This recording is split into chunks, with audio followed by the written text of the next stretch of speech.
V torek 14. maja je v paviljonu Expano potekal že 8. predstavitveni dogodek v sklopu projekta Aktivacija mladih talentov v Pomurju, na katerem je 5 ekip dijakov predstavilo predloge rešitev za 5 podjetniških izzivov.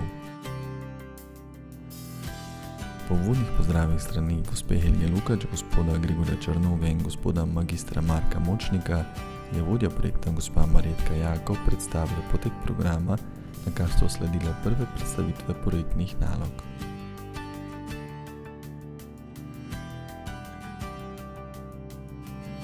Kot prvi sta se predstavili Maša Ratnik in Nadja Balažic z gimnazije Murska Sobota, ki sta pod mentorstvom Lotte Smodiš prenavljali etiketo za vino za vinogradništvo Vida.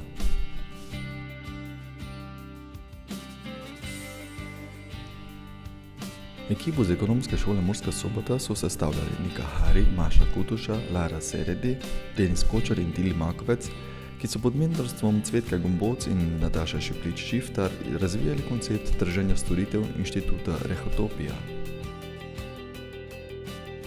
Samo Balažic in Nina Benkus z Srednje poklicne tehniške šole Murska Sobota sta za potencialnega podjetnika oblikovala etiketo za koktejl iz Rakitovca, goj jagod in brusnic.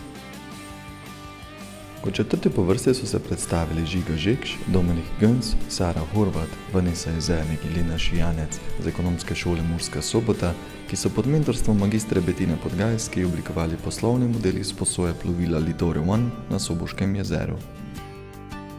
Sara Pelc-Čeh in tokrat odsotna Nika Dajčar z Srednje poklicne tehniške šole Murska Sobota sta za podjetje Gorički raj pripravili prenovo grafične podobe Tinkinih jogurtov in drugih elementov namenjenih promociji podjetja.